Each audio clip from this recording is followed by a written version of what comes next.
Yes,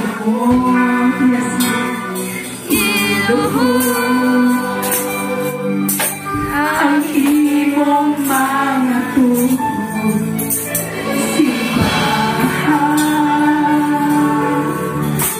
iyong manluwas kay hadoon na pagbalik niya. Sing it again, church. Ibayaw. Continue to lift up your hands to God.